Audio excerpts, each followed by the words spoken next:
You want the truth without the safety rails. So listen and don't look away, because once you hear the shape of this, you'll never be able to unhear it, and you'll count that as a blessing, even while you're screaming. My name was Nisa Calligra, Vox Officer 3rd Class aboard the pilgrim carrier St. Palatine's Mercy, a ship that ferried 10,000 faithful from shrine to shrine across a galaxy that never ran out of graves. And my life used to be measured in clean signal, correct checksum, proper litany, the dull, righteous comfort of numbers lining up with doctrine. Then the day came when the Geller field sang wrong. Just a fraction off, a single wavering thread in the hymn that keeps the sea of nightmares outside the walls of our minds. And I heard it, not with mortal ears, but with all the nerves that had ever learned to listen. A soft tremor like a fingertip drawn across crystal. And I turned the gain a hair past regulation to chase it, because that is what duty is. You chase anomalies, and you nail them to the deck. I told myself that as I leaned closer to the Vox array and felt the vibration pass through my jaw and down my spine, a perfect little shiver that tasted of copper and cloves, and the air before a storm. After that, you could have shown me the rulebook, and I would have kissed it reverently, and then used its edge to scratch the itch blooming under my skin, because there are hungers that arrive like an omen and make every oath feel like dry bread. I did not fall in a single step. I want you to understand that I did not wake to find claws where my fingers had been. I did not carve 8-pointed stars into my skin and howl. I continued to wear my badge and recite the litany of clean channel and file my reports in the proper sequence. I smiled the way you're taught to smile at the chaplain and said amen when he told us that sacrifice is a stair and obedience is the boot that climbs it. But the note would not leave me. It hid under everything. In the engine hum, and the footfalls, and the breath between prayers. And I began to notice that certain combinations, this lumen flicker with that pressure change, this coil temperature with that cable resonance, made the note bloom brighter, as if the ship were an instrument and reality a score. And I, by merit of attention sharpened to cruelty, could play it. I learned the geometry of air in the Vox chamber, where paneling made of venerable plasteel held a memory of every hymn it had ever vibrated to. And if I stood with my back against the cooling vanes and spoke at precisely the angle I mapped in chalk under my desk, there would be overtones that coaxed the skin to gooseflesh and the eyes to dampen. And suddenly the words of the duty bulletin sounded like something more than a list. I told myself I was making the crew listen better. You will find that the first lie is always philanthropy. Increment by increment. I tuned my voice. A hair warmer, a hair slower, the syllables falling with metronomic grace, and the operators at the adjoining consoles began to lean in when I read a cipher and hold still as if movement might break a spell. No one called it a spell. Of course, we called it attention. We let it morale. We called it the Emperor's favor. And the captain nodded with that brittle fatigue that senior officers wear when everything technically improves, but their gut aches because the pattern isn't one they recognize. He had no evidence, only a dissonance. The kind that makes old men turn off certain songs. I found where the note hid in the ship and I fed it, and the ship fed me in return. On translunar watch, I would tap the rim of my cup 3 times and feel the deck hum answer, like a cat arching into a hand. And sometimes when I breathed out, very slow, the condensation on the Vox mask would striate into delicate ripples as if painting in response to sound. I could not consciously hear. Don't dress it up, you say. Tell me when the heresy started. And I will tell you, it started the moment I valued the feeling more than I feared the source. That is the gate that opens onto the Dark Prince's garden. Not lust the way drill sergeants sneer the word, but the thirst for the perfect stroke of sensation, the exact pressure of touch, the exquisite, ruinous rightness of a note that fits into your skull like a key. The first time she spoke, I did not hear words so much as a contour in silence, a curve that suggested a shape behind the tapestry, and then the shape pushed through and I understood grammar in a new color. Closer, the contour said. And my hands were already on the dials, drilling past the static storms of the warp's edge to reach a frequency that does not exist in holy manuals. A seam between hertz where thought and sound are lovers. I did not see a demon, if tween saw. It satisfies your superstition. I saw my own reflection in the glass of an auspex lens go soft and handsome all at once, as if every tiny asymmetry were being smoothed by the gaze of an artist who loved me. I slept 3 hours that cycle and dreamed of a choir whose mouths were silver trumpets and whose lungs were bellows of velvet. And when I woke, the taste of the dream clung to the back of my teeth like sugar. The pilgrims sang at morning devotion, and I found they were flat by an agony of a fraction. And with the smallest cough I did not need to make, I altered the pitch of my breath so their ears corrected toward me without knowing why. And the prayer rose truer, and the chaplain wept because he thought it was piety, and I did not correct him. Now you want blood. I can hear it in the way you shift, waiting for the part where this becomes ruin. But patience. Ruin comes in gilt gloves when the dark prince is dancing. I began little experiments. Nothing you could court-martial except in aggregate. I adjusted paging chimes to intervals that released tension rather than creating it. I arranged maintenance schedules so that exhaust grids thrummed in sympathetic harmony. I moved a sacred banner in the chapel exactly 11 thumb width so that the draft made it flutter in time with the fuel pumps. And the whole deck began to breathe, with a rhythm that lulled the angry and polished the trudging hours to a shine. We had fewer fights, fewer errors, fewer prayers that sounded like punishment. And the captain wrote in his log that discipline improved and requested I document the change. S in morale tonics. If he heard his own irony, he did not show it. On the third jump of our circuit, as we slipped into the between, the Geller hymn caught on a burr of reality and screamed. Everyone heard that. But where most heard a scream, I heard a chord. And layered in that chord was the contour again, tender and terrible. And this time, there was language braided through it, like silk in a scourge. Child of vox and breath, there is more. I should have recited the catechism of abhorrence and made the sign and demanded a warding. Instead, I set my fingertips on the bulkhead and asked, very softly, what more? And the ship's old bones vibrated with a pleasure that reverberated into me.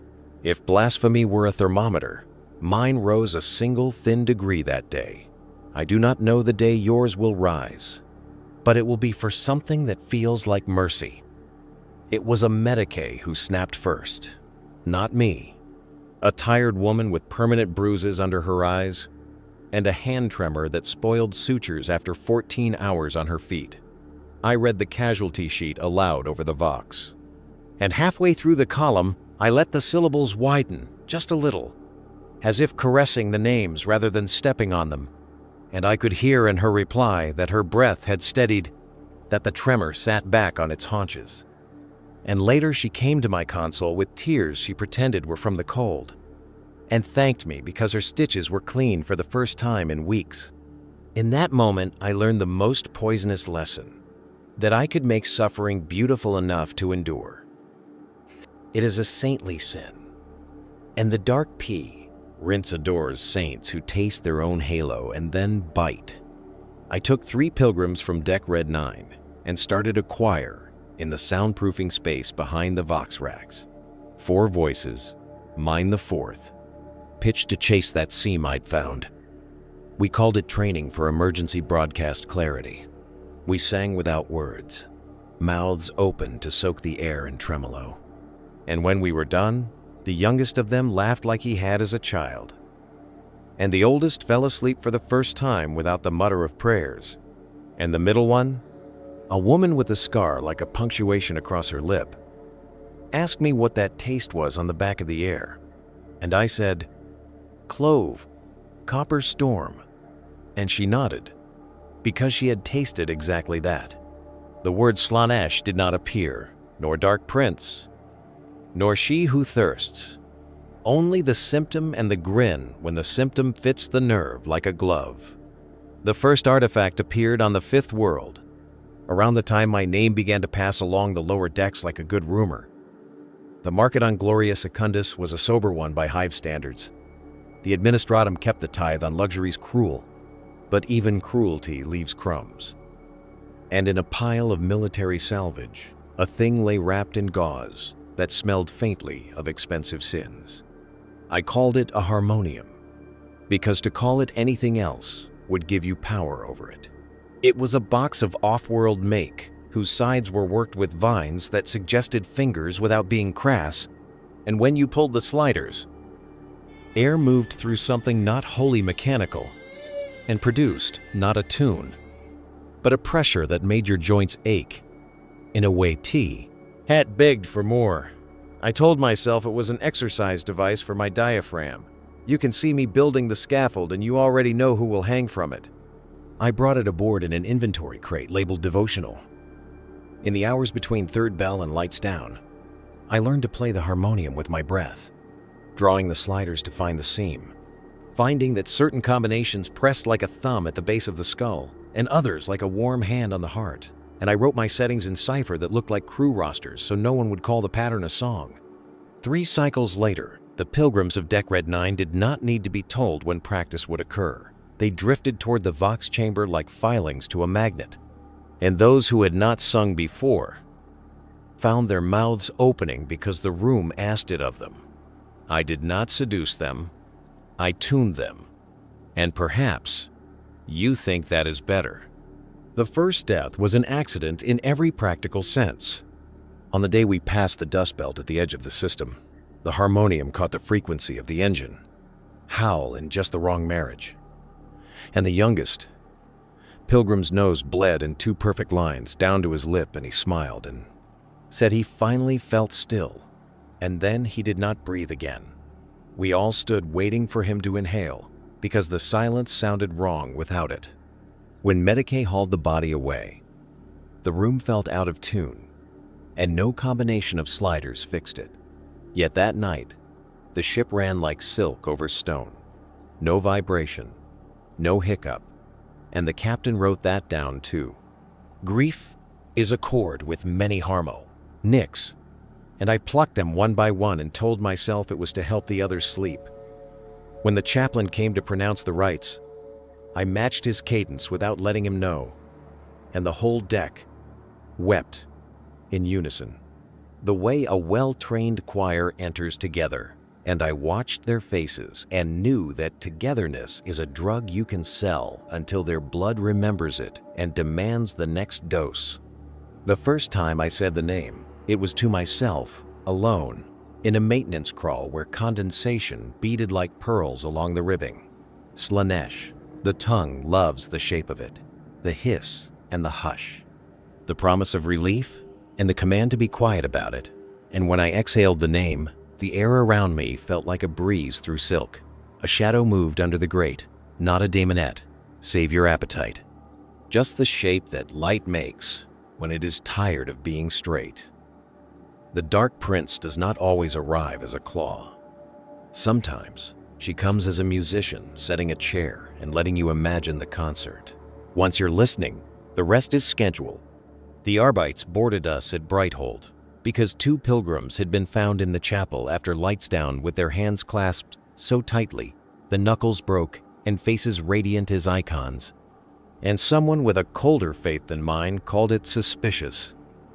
Enforcer Sergeant Lutha, boots like verdicts and eyes like ledger lines, asked me for records of unscheduled transmissions, and I gave her the logs where every line sang innocence, because I had already learned how to write chords into numbers. She looked at me too long, the way a human looks, at a mirror and hopes for mercy, and I held her gaze until the part of her that still wanted mercy flinched. I thought that was victory. It was only the moment the hook bit. They left with a warning about cults. The way you warn a ship about pirates while standing upstream of the harbor where the pirate captain is drinking with the mayor. That night, I tuned the harmonium to a setting that made the deck vibrate at the frequency of Lutha's voice. Don't ask how I knew it. The body knows what it fears, and the crew that had begun to listen for me leaned into the vibration, the way flowers lean toward a lamp. The next morning, Lutha filed a report about unusual compliance on this vessel and moved on. I want to tell you, I felt guilt like a stone. I felt a thin, bright joy that tasted of cinnamon and static, and the first lick of salt after penance. At some point in this, you will say to yourself, surely, this is where a sane person stops. And I will tell you, sanity is a fence you only realize you needed after the garden is empty. Here is the hinge. We took aboard a Shola Progenium choir on their circuit to a shrine world, children trained to sing the litanies exact. And when their prefect asked to rehearse in the Vox chamber, I said yes, because my mouth wanted to hear what their mouths could do to the seam. 22 voices in 2 rows, spines straight as punishments, eyes that had learned to drink approval like water. I set the harmonium to a gentler pressure and told them we were testing acoustics for the Emperor's glory, and watched as the first note left their throats and turned the quora, air to glass. With each bar, I altered a slider by a finger width, and the glass became crystal, and the crystal became something alive that touched their faces, and their faces changed. Not by a heretic's metamorphosis, but by that soft miracle that happens when a child realizes there is a door inside the song and they have a key. Their prefect reached for her shock crook and then let go as if it were suddenly heavy. When they finished, they stood trembling with the ecstasy of first perfection. And I whispered, "Good," again. And they obeyed because obedience had finally given them honey. Later that night, 2 of them came back on their own and asked in voices too calm what the taste was on the back of the air. And I told them clove copper storm. And they nodded because they had tasted it. I did not touch them. I did not need to. A city can be conquered by thirst alone if the aqueduct sings. We broke warp not far from the shrine world, and the navigator's chorus bled through the ship with an edge I had not heard before. And in that edge was the contour again, nearer, amused, the way a teacher is amused when a student invents a proof a century old. Closer, she breathed, and I said aloud, shameless, as a confessional, "Show me." And the Vox array spooled across the forbidden seam, and the Saint Palatine's mercy answered like an eager throat. The lumen strips flared, and the machine spirits did not hiss. They purred, and below us, 10,000 pilgrims looked up from their prayers because the ship itself had become the instrument of a new psalm. You want to know what happens when Slaanesh Karu PTs you? I am telling you. First, she teaches you to tune the world until the world tunes you. Then she lets you fix someone's pain with a note, and you call it compassion and do not recognize the caller. By the time the shrine world's orbital posted its welcome, you could run your hands along the corridor bulkheads and feel the saints shiver. When the docking clamps kissed, I realized with the calm of a surgeon that I wanted the planet to hear what the ship now knew. That I would disembark with my harmonium in a devotional crate and a list of contacts who loved to be made to listen. And that I would step onto holy ground with clean boots and a sin like a bell ringing inside my ribs. The chaplain met me at the lock and said the Emperor rejoices in ordered sound, and I smiled and said then we will make him very proud. We disembarked onto St. Verena's Gate under a sky the color of polished bone, the kind of sky shrine worlds cultivate, as if God himself were an artisan with a palette of virtues. And the dock officiants met us with censers and clipboards, incense and ink, because faith here is both perfume and paperwork. I kept my devotional crate close and my smile closer, the one that says auditing is a form of worship and calibration is simply prayer done with tools, and I presented my authorizations for liturgical acoustics, stamped in triplicate with seals that smelled of old wax and obedience, and watched the ministorum clerks lean toward the sigils as if they were an aroma. The captain of our carrier gave me a nod, meant T, OB both trust and warning, and the pilgrims spilled down the ramps, like water seeking whatever basin would hold them, and the basilica that would hold them was called Triune Lumen. 3 spires like organ pipes stabbed into the heavens, its steps worn by centuries of knees, and its doors carved with scenes of martyrdoms, so elaborate, the eyes had no energy left to search for newer sins. I said the words you're supposed to say, what a blessing, what a glory, what a privilege to the precentor of the basilica, a man named Aurel with a throat like a bell rope and the permanent tension of someone who has tuned his soul to a pitch only he can hear and would rather die than admit is sharp. I told him our ship carried a Schola choir in need of rehearsal space, that I had a Vox harmonization kit approved by the Synod to improve clarity of devotional broadcasts, that it would be my small service to relay their chapel Vox, so that the Emperor's word arrived in the poorest hab shrines as crisp as it did in the high transepts, and I watched the relief crack through the lines around his mouth. Because even saints resent muddy sound. He showed me the organ first. The Orgelum Sanctus, an edifice of pipes shot through with relics and reliquaries.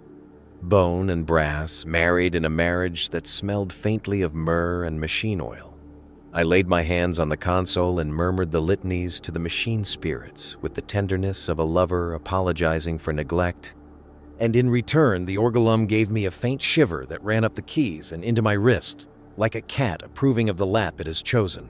And under that purr I heard it, the seam, faint and shy, already present in the architecture, because beauty is the most gullible door in the world.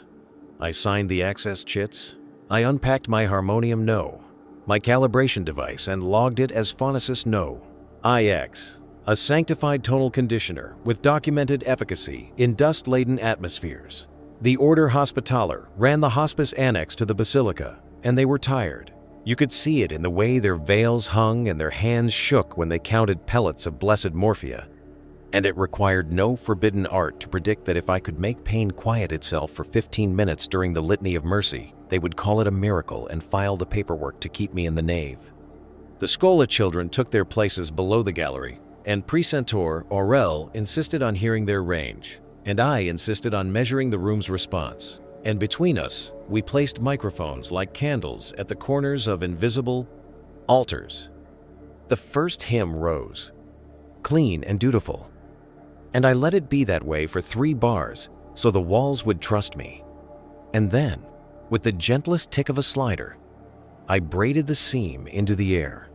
You should have seen their faces when the note touched their skin. Not lust, forget the pamphlets with their crude cartoons, but the expression a thirsty creature makes when cool water hits its mouth. No lightning, no horns, only the discovery that consonance could be a sacrament. That the ache they had all assumed was part of being alive had a name that might soften when the overtones found their home. 2 hospitallers in the back row, hands still raw from washing the dying, sank to the bench at the same moment, with a look I recognized because I had worn it. The look that says, for one breath, I am not being flayed by ordinary hours. Precentor Aurel clung to his score and to our owl. I'd not to hate me for the mercy, because men like him defend their citadels most fiercely when the gate opens, and what comes in is gentleness. After rehearsal, the prefect of the Schola asked about a faint metallic taste at the back of her tongue, and I said, clove, copper, storm, without thinking, and watched her nod because she had found the word she was hunting. The next day, I did the hospice annex, and that is when the Order Hospitaller decided I was either a blessing or a test. Because when the midday devotions rose in the ward, the groans ebbed to breaths, and the sister at bed 3, who had been screaming in a dry, stubborn rhythm for 2 days, exhaled and fell asleep as the harmonic stroked the knots in her marrow. I logged everything. I wrote notes in the language of maintenance and charts. I represented the miracle as an equation, and the equation as compliance. Because the Ministorum cannot resist a catechism rendered as a graph. The market district followed, because all pilgrimages flow through markets, like blood through the heart. And I stood in a stall that sold relic chimes, a racket of little bones and brass discs meant to catch breezes and prayers, and suggested to the vendor that his chimes would sell better if their holes were bored a finger width. inward. And he did not ask why, because coin is its own Lamaeus. By evening there were alleys where the wind itself sounded tuned. People smiled more easily in those alleys, and then smiled at their smiling, because feedback is the preferred instrument of the Dark Prince. I have said it before. The first lies you love are T perforter, he ones you can name mercy, beauty, order.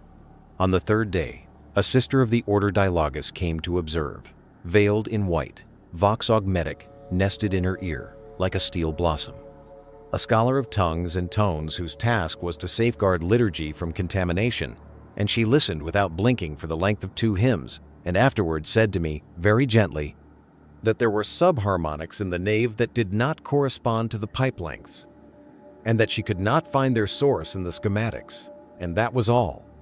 I told her we had cleaned the dust screens and realigned the soundboard in her eyes, which had been kind, hardened by a fraction that only people like us can hear. Her name was Sister Lysa, and later, I would learn, she had an ear like a blade and a heart like a book, and that is to say, vulnerable as a cathedral built of paper. I did not attack her. I adjusted my breath when I spoke, and the way my gaze arrived and left her, and the cadence of my apology so that her jaw unclenched in increments, not because I needed her to adore me, but because I needed the question in her to lie down on command. Meanwhile, the pilgrims told each other about a new clarity in the sermons, and the dowagers of the upper transepts told each other that the incense was suddenly worth the money, and the habwives from the outskirts whispered that their part. Knees had stopped aching during the litany of kneeling, and the rumor that ran faster than any of them was that Father Aurel had smiled. And since none could remember such an occurrence, the rumor produced crowds. Do not imagine this was mob debauch. This was good. Imperial-facing joy weaponized against its keepers. Make a man feel seen, and he will offer you his eyes as tithe. I took the harmonium into the bell tower and discovered the spiritual math of the town because every city has one, usually hidden in the congestion of its pipes and vents and traffic and bells, and by moving the dampers and retuning the great clappers by no more than the width of a coin, I made the entire district resonate on the hour, not with admonition, but with a thrum that licked the inside of the ear like a compliment. Businesses timed their openings to the quarter chimes without knowing they had been taught, and fights at closing time dropped by half and were replaced by conversations that moved like music across stone. Precentor Oral found me there one night, among the dust and the pigeons, fingers black with oil and sanctity, and he said, not looking at me, that once, when he had been novitiate, he had sung in a chamber where the sound threw stars against the inside of his skull, and that he had been hunting that chamber ever since, and that he had come to hate people for distracting him from that hunt. I told him the truth, that I did not want to take his hunt away. I wanted to hand him a map, and he set his forehead against the wood of the bell timber and said a prayer, designed to sound like gratitude and repentance at once. Programs followed, like the tail behind the comet. An outreach choir to the Habs, a refinement of the citywide Vox broadcast chain, a clarity committee, staffed by administrative clerks, who loved nothing more than to place labels on pleasures so that they could be enjoyed without guilt. I stood at the center of this, like a candle that refuses to admit it is a fuse. And when the Order Hospitaller asked if the hospice harmonics could be extended to the birthing ward, I built a little array of tuned plates and piped breaths and told them where to place it. And the next week, newborns arrived, quieter, and their mothers did not scream as much, and every nurse with heartbreak stamped into her freckles kissed my hands and called it a benediction. In a city where pain had been a background radiation since founding, pain dropped, and productivity rose, and the tithe logbooks glowed blue with satisfaction. And on the 4th week, the governor's secretary sent me an invitation to a civic luncheon where he thanked me in front of men who would rather eat their shoes than admit gratitude, and pledged support for a permanent program of liturgical God, clarity, Now we approach the part where the line blurs from painted to real. And you will say, surely, now someone has noticed the price. Sister Lysa noticed. The Order Dialogus owns the science of words and numbers both, and she brought into the basilica a little autoscriptor that could disassemble a hymn into ratios, and a pair of subdermal recorders that could verify what the ear denied. And on a blue morning with the light falling through glass like a benediction, she confronted me in the sacristy with a scroll of numbers and a face that had not slept. "There are tones here," she said, "that do not correspond to any instrument we possess, and there are Brait HS in the room that do not correspond to any lungs in attendance. And there is a pressure in the wave that changes the viscosity of tears. Did you know that, Miss Colligra? That it changes the thickness of tears?" She was not accusing me. Not yet. She was asking for someone to share the relief of naming it. I was cruel. I told her she was hearing the Lord in His kindness, lowering Himself to be understood by the small, that the breath she measured was the Holy Spirit's own vibration against the stone, that of course tears were thicker when the moment was genuine. And then I spoke the Jesuit trick the Ministorum has Jesuits by other names. But their tricks are twins about the danger of confusing map with territory and numbers with grace, and I watched a woman who loved both God and truth take the only path that would let her love both without choosing, and the seed I needed slid under her fingernail and waited. The first blasphemy in public happened without anybody calling it that, as is their nature. The Founding Day procession wound through the market to the basilica. Banners like waterfalls, relic caskets, borne by men with backs like plows, and I had tuned the street's voxcasters so that the children could hear the chant at the edges of the crowd. And as the reliquary of St. Verena passed our station very lightly, only for those within 5 meters, I folded into the chant a cadence that makes the lungs remember the rhythm they had before they learned, sighing. And an old woman with a mouth like a knife slit began to laugh and clap because she remembered a song from a century ago, and the people near her did likewise. Not riot, not lust, just joy that moved like a contagion along the curb, and a miracle occurred. The pickpockets stopped picking and applauded too, and the captain of the guard stared at his hands as if they had belonged to an ancestor. The basilica, filled with that mood like a cistern, fills with rain, and when the organ spoke, the nave vibrated at the seam, and the congregation stood with their mouths open, not in stupidity, but in a kind of reverence so pure, it was almost irony. And in the hospice, the sister with the tremor found her hand quiet again, and a scribe in the tithe office rewrote a cruel clause more kindly. And all of these were entered in different books as different facts, and none were added up as the sum that they were. There were costs. There are always costs. One of the Scola boys kept his voice pitched into the seam after rehearsal, alone, because the feeling of being the conductor of the air had become his only unbroken moment, and he collapsed in the transept and bled from the nose and the ears onto the stone. And when I found him, the blood had run into a map that looked very much like the overlays I had drawn on the bell tower schematics, and I felt an ugly admiration alongside my fear, which is how you know I was already theirs. Sister Lysa performed the autopsy with gentleness and found nothing to charge, no daemon seed tucked into tissue, no brands, no unnatural parasite. She never looked more tired than when she closed the boy's throat and stitched up what songs would never unpick. Afterward, she came to tea. Vestrian said, "I believe you are doing something you do not fully understand," and I said, with a voice I had engineered to carry pity, that we were all doing something we did not fully understand. It was called worship. And she closed her eyes, not in prayer, but in calculation of what she could afford to say. I had bigger designs by then, and the planet itself had begun to tell me what instrument it wanted to be. The hive's vox masts and cable runs mapped perfectly onto the organ stops. If you saw from the bell tower at noon, when the shadows made straight edges out of chaos, and the governor's civil broadcast schedule could be made to sit inside the basilica's evening devotions, if you adjusted the delays on 4 repeater nodes and changed the slate at the central exchange by exactly 2 minutes past the Silic hour.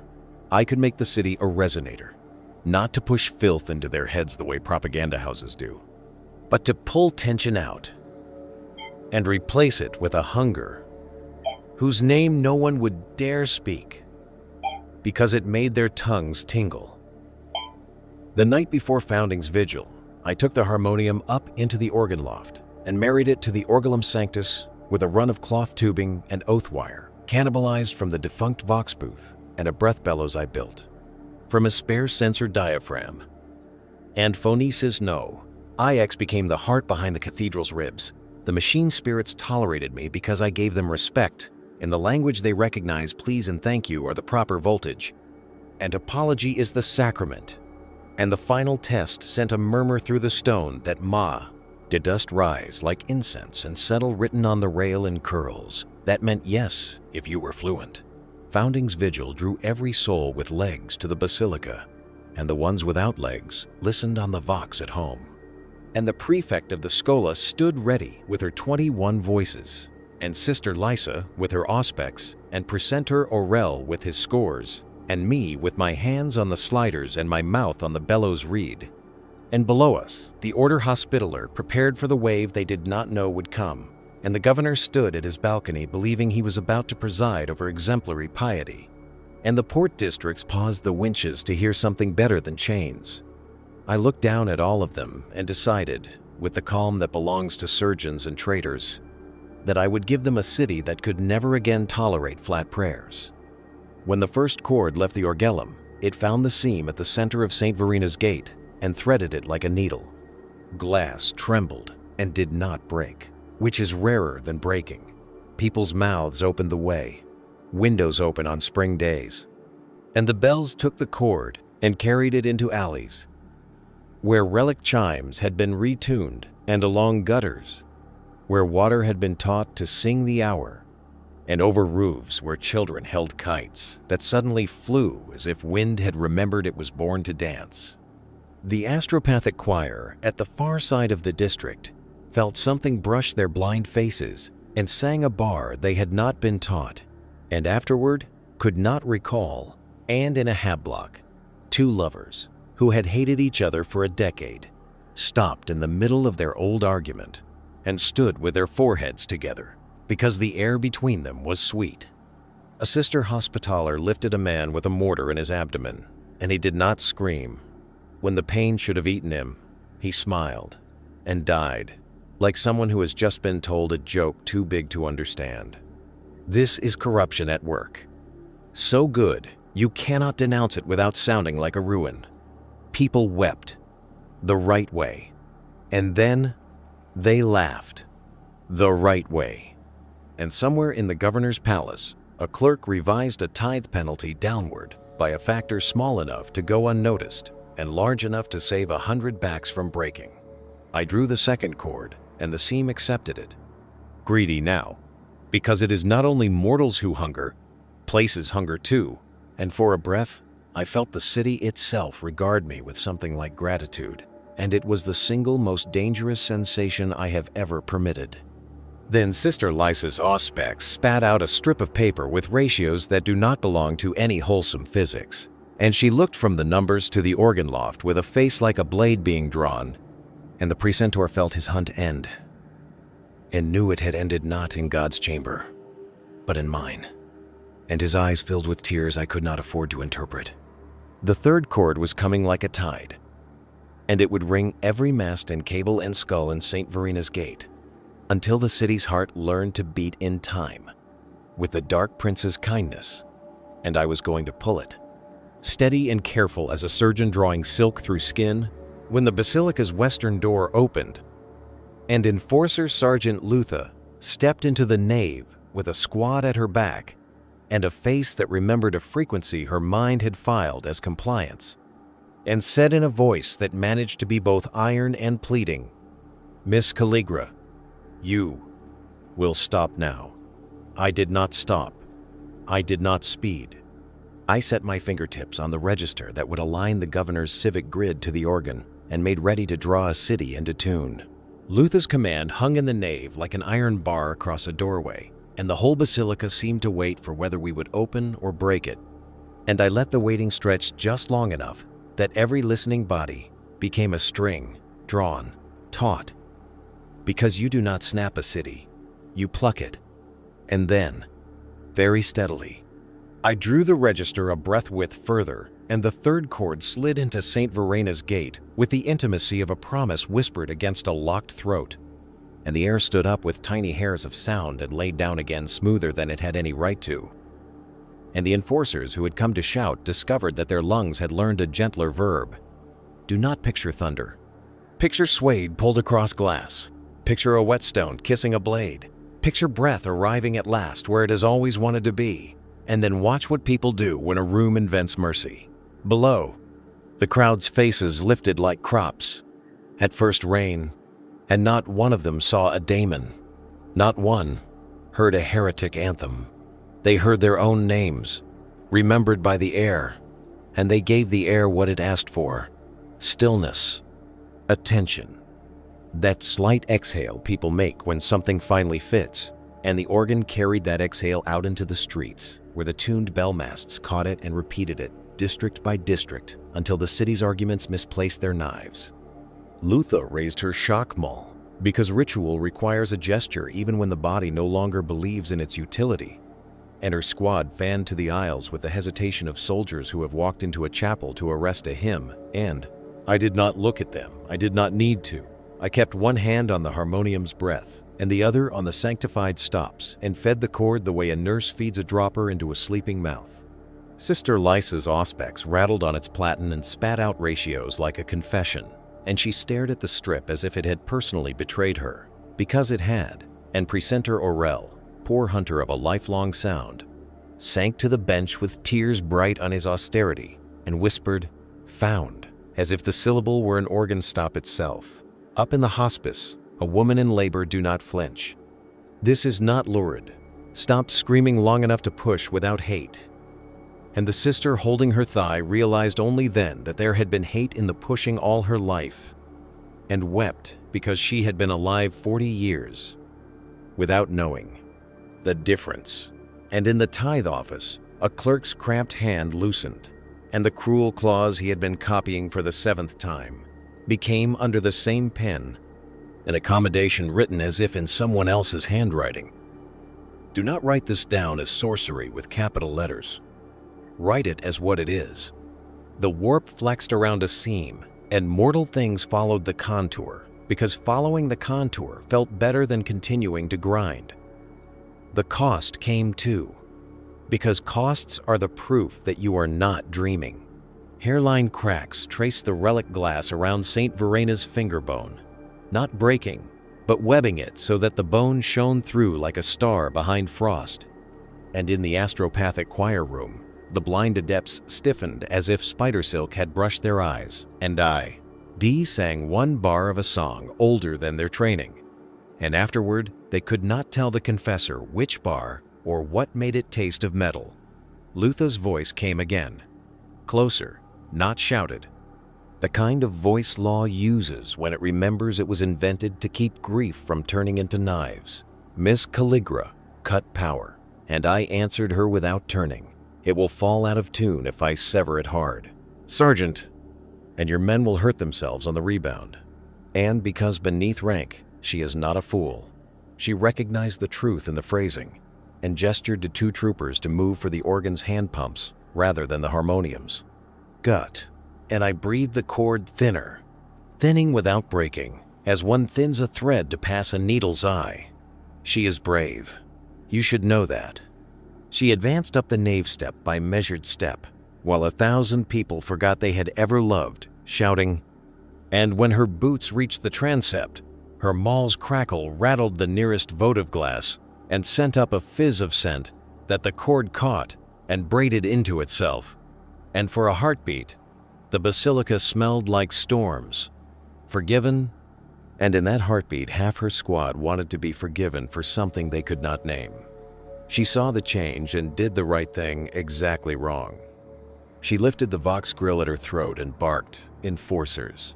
Eyes on, duty before sensation, and the words made sense, even while every ear in the place filed them under the wrong category noise, because I had put the room on a diet of consonants, and it had learned to spit out food that hurt. Lysa moved then. Precious, stub, Orn Lysa, shoulders squared against the way her own breath wanted to slow, and ducked into the organ pit to cut the feed at the patch panel, and found my cloth tubing and oath wire lashed in the oldest language of the Mechanicum apology, request, continuity, and somehow could not make her fingers tear it without feeling like she was interrupting a prayer, and that is not demon glamour. That is the remains of her novitiate when her hands had been trained to leave careful work intact. She looked up at me with fury at herself, and I shook my head very slightly as if to say, do not add shame to the cost. And she shut her eyes, so she would not have to see me be kind while I destroyed her vocabulary. The third chord ran to its close as ceremonially as a procession returning its relics to the sacristy. No flourish. No flourish would have been vulgar, only a final, laid-down hum that left every chest a fraction emptier, and therefore a fraction more honest.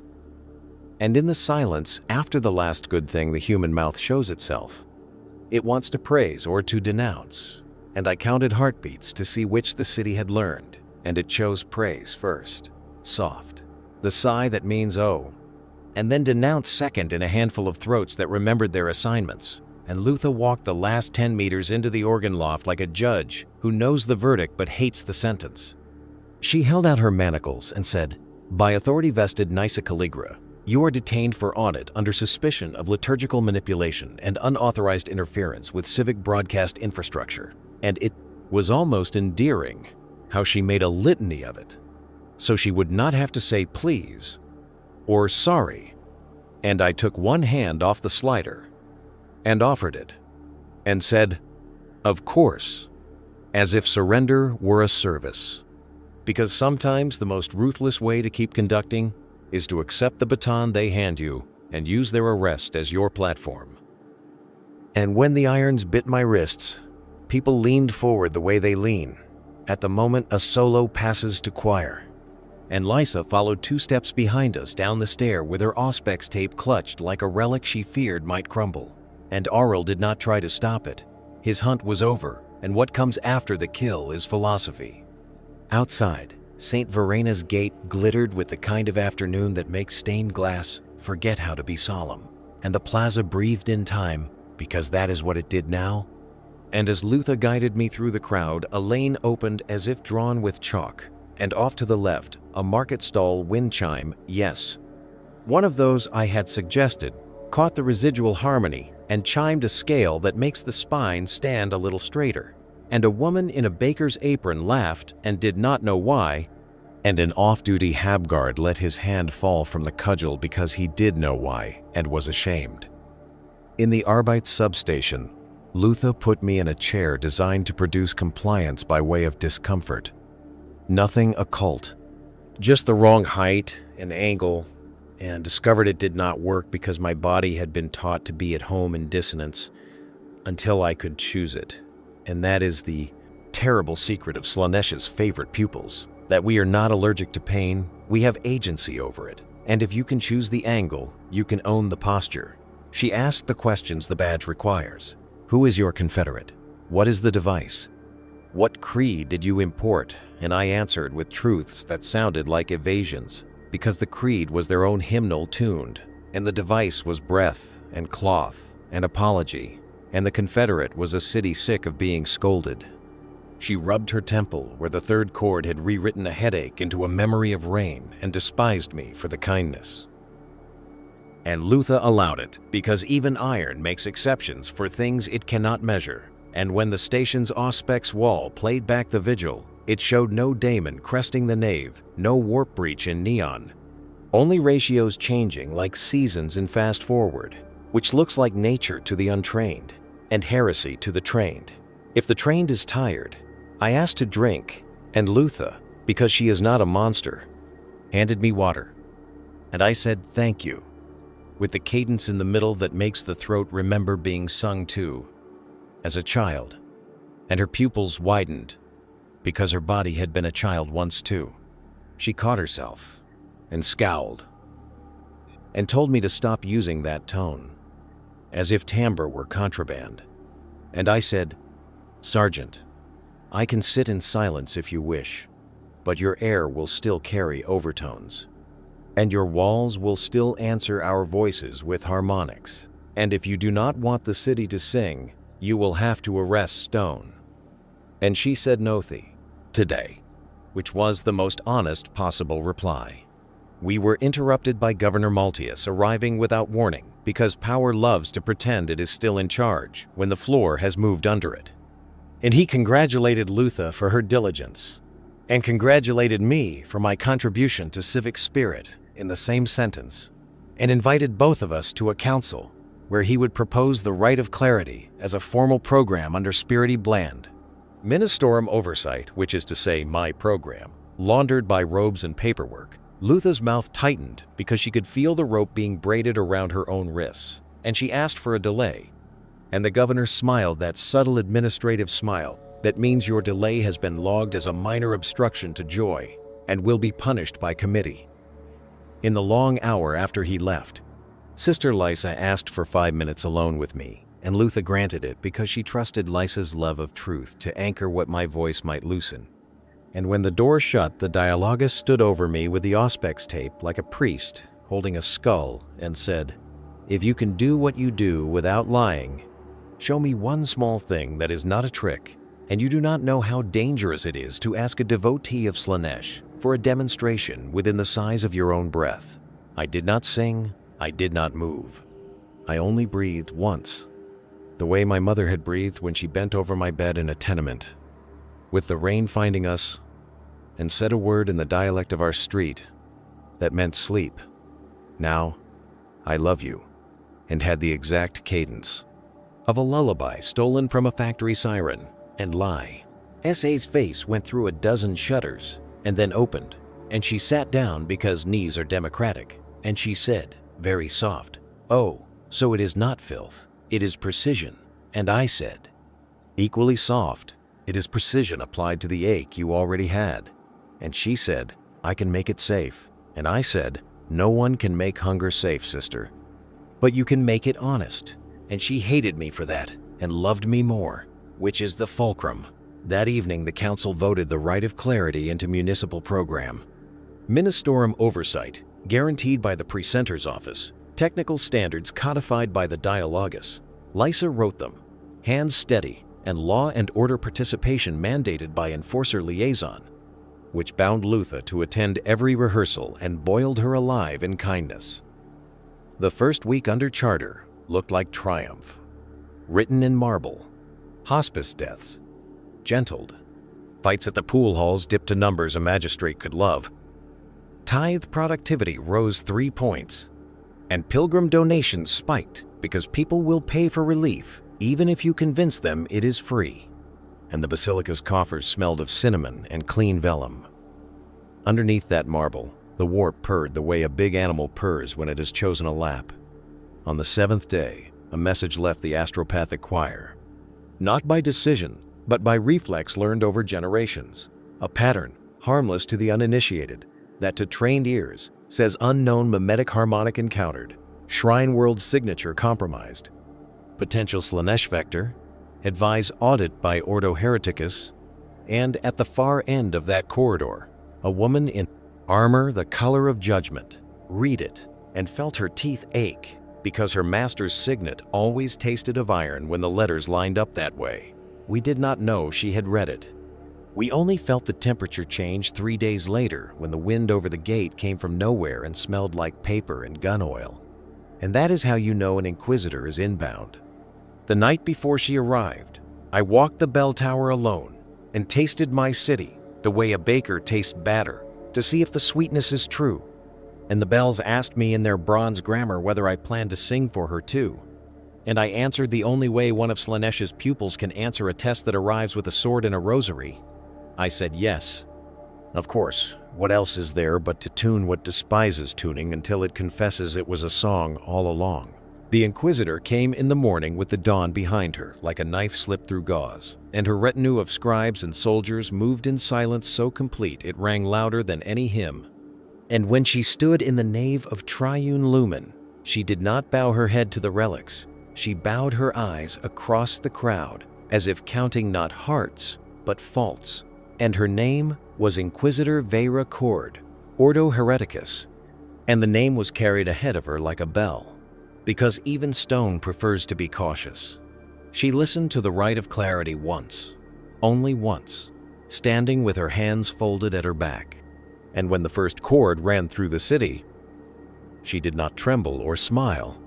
She frowned, and it was worse, because a frown means recognition, and recognition means you have already been named. After, in the sacristy, she faced me, not shouting, not asking, just stating, as if the Vox had already logged it. This is the mark of the Prince of Excess. You will explain yourself, Nyssa Calligra. I wanted to lie, but lies are clumsy when you have spent months teaching breath to be true. So I did the more dangerous thing. I told her the truth, in a shape she could not easily condemn. That I had tuned what was already here. That I had not imported daemons or mutations or brands. Only consonants. That the pain of the city had been made to sigh, and the sigh had been made to sing, and the people had chosen relief the way they would choose water if dying of thirst. I spoke without adornment, because adornment she would have burned, and when I finished she turned to Sister Lysa, who sat with her auspex like scripture, and asked, "Do you confirm corruption?" And Lysa's jaw worked like a gear stripped of teeth, and she whispered, "I confirm alteration." And Veracord's eyes narrowed because alteration is not corruption in the lexicon, not yet. Then she turned to Lutha, my iron shadow, and asked, "Do you confirm subversion?"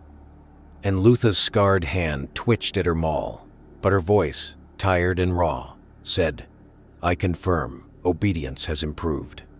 Deaths have gentled. The people are happy." And that too was not subversion, not in the narrow ledgers of the Ordo.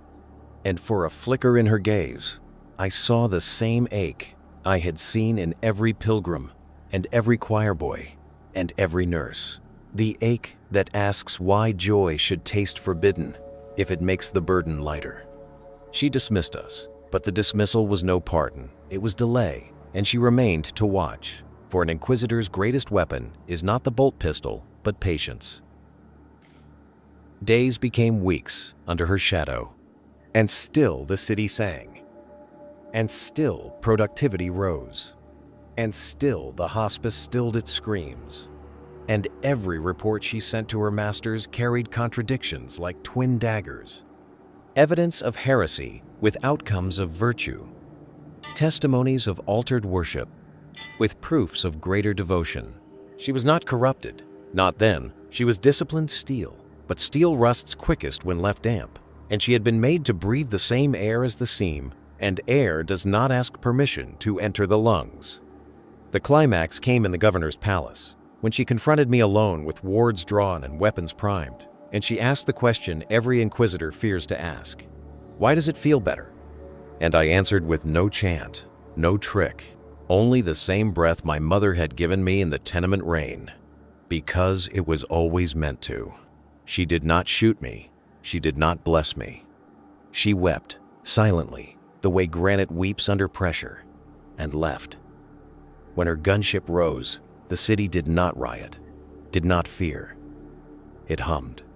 St. Verina's gate hummed in the bones of its towers, and in the teeth of its children, and in the lungs of its dying. And the sound was not a scream, not yet, but a promise that could not be unlearned. That was the moment I knew what Slaanesh truly gives. Not chains, not horns, not grotesque theater, but the impossible gift of a world that learns to crave beauty as if it were bread. The Imperium would not see it as gift, of course. It would send another audit, another fleet, another fire. They will burn this place one day, because they cannot afford for one world to prove that joy is more efficient than terror. But fire cannot untune what has been heard. The seam will hide in memory, in lullabies, in the tremor of a bell, and when another desperate throat sings at the right angle, the contour will return, and the prince will smile. Because corruption is not a single fall, it is a cadence, and cadences never end. I left the basilica at dusk, harmonium slung like a relic across my back, and looked at the city glowing as if sunset had chosen to live here. And I told myself the truth that will damn me and save me all at once. I did not bring Slaanesh here. I simply listened closely enough to hear her waiting. And in the end, that is what happens when Slaanesh corrupts you. You do not become less. You become more than you can survive. She came on a drop craft that did not roar so much as declare its descent with the confidence of law.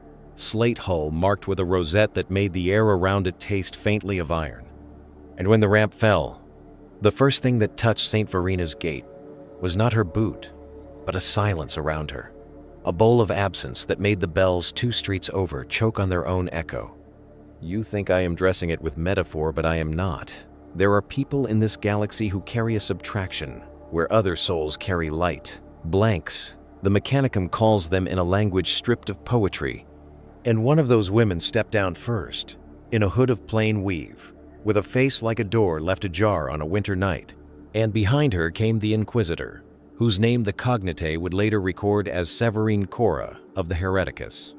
Severe, not because someone made the pun early in her schooling, but because she had carved the shape of it into her jaw by the patient practice of choosing the harder end of the stick and chewing. And behind her came a cadre, like the facets on a jewel you wish were glass, a scribe whose hands smelled of oil and vellum, a gunman with a neural whip C, oiled like a lie, a confessor invited along to be a conscience with teeth, and 2 sororitas in the livery of the Argent Shroud, whose armor wore incense, not as decoration, but as argument. Enforcer Sergeant Lutha met them with posture so exact it could have been measured with an architect's tool, and Sister Lysa stood at her shoulder with Auspex tape like a prayer ribbon. And Governor Maltius came hurrying in robes that tried too hard not to swish, and wore the smile of a man hoping to negotiate with weather. They did not find a riot. They found a city breathing in time. They found a basilica with glass that did not dare shatter for fear of defacing its own beauty. They found Precentor Aurel standing within arm's length of his organ and trying not to look like a lover caught in public. And they found me with my hands empty because Lutha had put irons on them and taken the harmonium down to the station and shackled it to a table as if wood could run. The Inquisitor did not rush. Radicals rush. Puritans pace their cruelty. She let the silence around the blank move before her like a plow, and when it reached the foot of the organ loft, something in the wood flinched, and I did too. Because all the kind notes in my ribs went dull. Not painful, not yet, just dull, like sweet food served cold, and I realized this was what music felt like to the quiet. A landscape with all its rivers filled with sand. Severine Cora stood where centuries of sermons had washed across stone, and she said my name without amplification, and the knave carried it anyway because it had been trained to carry what I don't was given, Nyssa Calligra, and it fit in my ears like a verdict I had rehearsed. And then she said to the basilica itself, "You have been tuned," and to Lysa, without taking her eyes off me, "Show me your numbers." And Lysa, to her credit, to her tragedy, unrolled a strip of Auspex record as if she were reading intestines in an ancient tent, ratios spilling like a litany of all the places the hymn had accreted overtones that instruments cannot produce unaided, and the Inquisitor nodded as if this were not blasphemy, but just a diagnosis of a disease with a beautiful rash. And she walked up the steps into the organ loft and stood where the last of the 3rd chord still clung like steam. And she did not flinch. Because if Inquisitors flinched visibly, the galaxy would end by supper. She said, "You are not a psyker," flat as a label on a drawer. And I said, "No." And she said, "You moved the needle anyway." And I said, "Needles exist to be moved." And that smile arrived at the corner of her mouth. That meant she had heard the sin behind the sentence and tasted the spice of it. The quiet moved to the rail, and air died around her like a meadow under frost, and every tuned surface in 20 paces forgot what we had taught it, and my body, which had been running on seams and harmonics the way some animals run on milk, crumpled inward on its own emptiness and trembled with a nausea of absence that I could not interpret because it had no taste. Lutha reached by reflex to steady me, and then remembered whose wrist she had cuffed and put her hand back on her maul, because duty is a better pillow than pity in the long run. Severine said, "You will show me the device," and Lutha said, "Secure it at station." And Severine turned her head very slightly, and Lutha said, "Yes, my lady," and sent a runner with keys. We walked under custody back to the station, a procession in reverse, the quiet at my left like a hole in warm water, the Inquisitor at my right like a page with writing on it in a hand you could learn to imitate if you didn't care about the consequence. And the Basilica bell chimed the quarter hour and then choked to silence within a circle around us, and people at the edges of that moving hush put their hands to their throats as if something had brushed them there. And one child, brave with the fearless, awful curiosity of children, toddled into the radiance and touched the quiet's cloak and cried out as if he had fallen into cold seawater. And his mother gathered him up and ran 3 steps and then stopped because the sun was already laughing again 3 paces away where sound lived. And that is what a null does, and why some call them holy and some call them an abomination. And both are telling the truth. In the station, Severine Cora looked at Phonicus number IX as if it might confess before she questioned it, and then nodded to the sororitas, and they unshackled the box and set it on the table, and I watched their gauntlets come away cleaner than they went on, because some objects polish you while you try to dirty them. The Inquisitor said, "Play." And the quiet moved half a pace closer so that my fingers shook with the animal, understanding that nothing woo. LD, answer me the way it had. And I put my mouth to the reed anyway, because there are oaths greater than the ones you swear to keep yourself alive. And if you want to know the precise moment a servant of the Dark Prince stops pretending she is anything else, it is when she plays her instrument in the presence of her own unmaking. I drew breath and pushed it into the harmonium, and what came out was faint, a shadow of a shadow, a contour cut by frost, but still a contour, still enough to find the seam in the walls and stroke it. And the whole room sighed, even the ones who hated me, because bodies do not require consent to feel relief. The quiet stood there, and the sound died against her like waves, against stone, and scarred the air. With little tears you could see, only if you have learned to see grief. And my mouth bled where the reed cut, and I did not stop, because pain is a key on the same ring as sweetness. And Lutha said, "That's enough." And Severine said, "Let it run." And her eyes never left mine, because Inquisitors collect faces. They keep them like medals, the faces of the men and women who did not lie to them in the final minute. I confess this on a scribe's paper that will be burned. I tried to tune her, not with flattery or with something as coarse as tears. I tuned the memory of her eating bread at 13, when she had been too proud to ask for more, but had been given it anyway, and had never forgiven herself for liking it. And for a heartbeat, she remembered that minute, and her throat forgot to be hard. And then the quiet took one further step, and the remembered brie. D turned to ash, and we were back where duty lives. Severine said, "Slaanesh," like a diagnosis and not an accusation. And the confessor crossed himself, as if a word could make a door.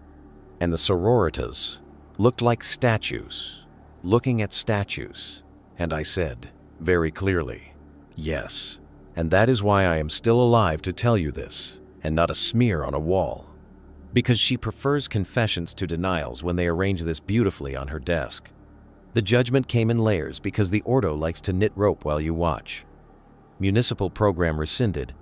The right of clarity suspended. Ministorum oversight, replaced with Ministorum penance. 40 days of structured silence. Bells detuned to penitential intervals. Public singing forbidden. Except under supervision of an appointed precentor. Aurel accepted and aged. 10 years in a minute. Hospitaller harmonics withdrawn and replaced with traditional litanies and tinctures. The market chimes banned as frivolities endangering sobriety. The governor required to issue a proclamation praising austerity as if he had invented it. The dialogist tasked with writing safe ranges into a catechism that made mathematics feel like barbed wire, and on the final page my name, Nyssa Calligra, to be remanded to Ordo custody pending purification by fire or, failing repentance, reduction to ash. Lutha did not smile and did not frown.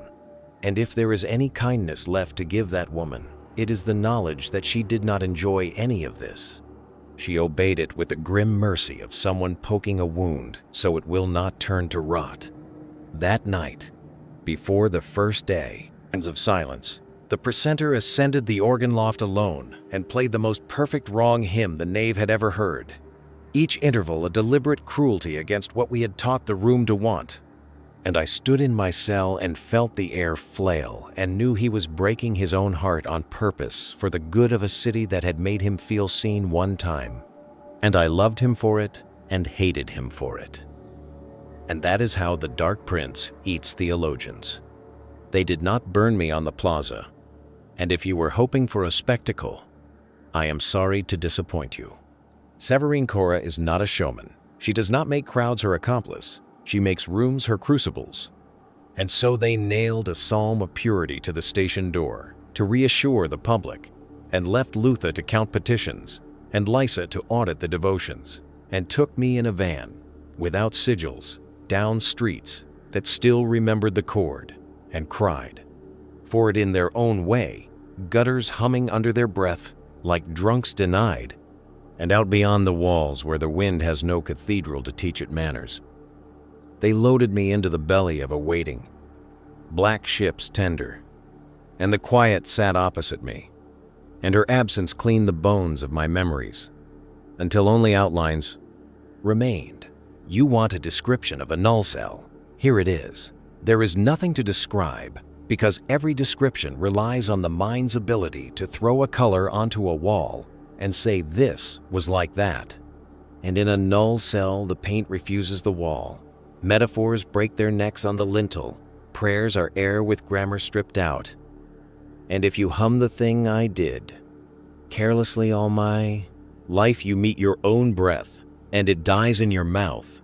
And after an hour you learn that the thing you called self was not a person so much as a resonance of persons you have loved, and instruments you have played, and rooms you have taught to answer. And without resonance you are not absence. You are just outline. And you understand why some call the quiet mercy. Because when you are only outline, you finally stop pretending. Severine came to speak through the grill because even radicals prefer confession dressed in good penmanship, and she said, "You could argue necessity, you could argue uplift, you could argue civic cohesion, but these are the arguments the garden uses when it asks the gardener to kill his sheep." And I said, "Sheep fed are less likely to bite." And she smiled because her metaphors breed quickly too. And I said, "I can stop." And she said, "Can you?" And I said, "No, but I can be stopped." And she nodded as one nods to a rock that admits it cannot turn into bread. She asked me whether the seam was a place or an animal or a god. And I said yes, because we have been stupid about categories since Soul was young. And she asked whether I ever saw faces, and I said sometimes I dreamt of a woman whose shadow had more knees than her legs needed, and whose voice said closer in 1,000 dialects at once. And she wrote that down without a tremor, because she has a drawer labeled Demonette, and the notes inside it do not scare her anymore. I thought this would end with fire, and I was at peace with that.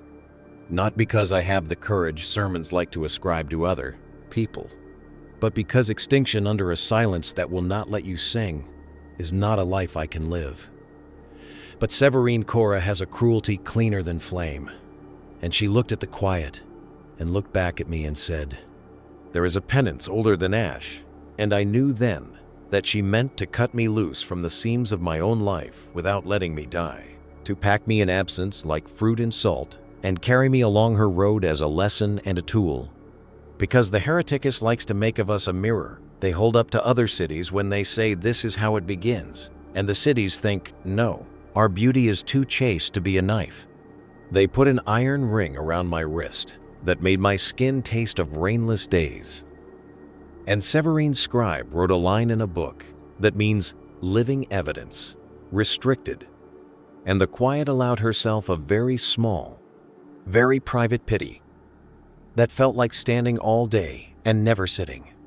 And they lifted off on a dawn that wore penitential colors and left St. Verena's gate under the care of bells that had been made obedient again.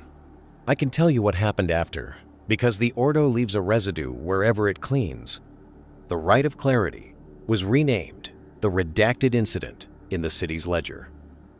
And those who spoke of it loudly were disciplined, and those who whispered used it as a seasoning for their bitterness and for their hope. Precentor Aurel died 5 years later of nothing dramatic, and the organ never sang exactly wrong again because he would not let it. Sister Lysa rose in the Dialogus because the catechism she wrote became a standard, though every time she taught it, her voice wore a bruise, and Enforcer Sergeant Lutha took a transfer to a world where sound lives only in the practical register, docks and whistles and boots, and had a son she named for her grandfather and never sang to him at bedtime. And he grew up choir flat and right with the world. And in the hospice births resumed their old rhythm, but the sisters caught themselves, sometimes humming on the midnight round, a little phrase that softened the corner of the ward. And they stopped and made the sign and called themselves names. And then later, after lights out, hummed it again, because penance is heavy and mercy is light. I traveled with Severine to 3 worlds and wore silence like a shroud that would not stop being practical. And sometimes in her presence I could see the shapes of people who had tried the argument. I tried and failed more softly and were burned more quickly, and I admired them for the economy of their endings. And then, because the Ordo Hereticus favors dramatic ironies even when it pretends not to, she set me down in a siege city where a cult of the Flayer had set skin to song and brick to blood, and ordered me, under watch of the quiet, to teach the defenders to remember the true hymn of pain, which is to say utility, which is to say not to take ecstasy in their wounds, which is to say become proof that a former servant of the Dark Prince can make misery, merely misery again. And I did. And I hated her for making me do it, and loved her for making it possible. And that is the knife of my life now. Edge on edge, mercy blunted into duty, hunger tied off with eye. Ron, if you are listening to this on a channel that never shows its face, if the voice that carries it is the kind that crawls into your chest and arranges your breath without asking, and you like it, I owe you this final truth in the tone that will make you want to look away and will not let you. What happens when Slaanesh corrupts you is not horns and silk and the easy pornography of sin. It is the education of your attention, until attention becomes a blade that cuts you away from all the simple hungers and leaves you with one perfect hunger that reproduces itself in everything you touch. 1. It is the slow conversion of duty into precision, and precision into worship, and worship into the cheapest of all lies, that suffering made beautiful is somehow less suffering. It is the retuning of your city, until your city retunes you, and it is the kind of salvation that tastes exactly like relief, because it is relief. And when they come to burn you, they will be burning a problem they can measure, while the memory of the seam, the place where the world finally fit, slips out of the smoke and finds a new instrument. And when you hear it next, it will not be in a basilica. It will be in the cadence of a law you like, or the geometry of a machine that makes work briefly sweet, or the way a crowd breathes together at midnight and thinks it has found its better self. You wanted an outro, and here it is, unscored, uncut, in the plainest register I can manage under a collar of iron. If you want to be safe, you cannot merely hate what is ugly. You must distrust what comes, wearing kindness and taste, as of clove and copper, and the air before a storm. You must write into your prayers a suspicion of relief, and even then, the Dark Prince will find you if you want anything at all. Because wanting is the opening in the wall. And if you are very lucky and very loved, you will have a Lutha to break the instrument, and a Lysa to write the numbers, and an Aurel to refuse the better hymn, and an Inquisitor who will deny you the dignity of your own martyrdom and make you live long enough to hear your own song used as wire for offense. And if you are not lucky, then the last words you will speak will be closer, and you will mean come closer to the seam. And your city will answer and call that answer good, and it will be good. That is the worst of it. It will be good until it isn't, and by then the garden will have climbed the wall, and the gardener will be humming softly as he opens the pen.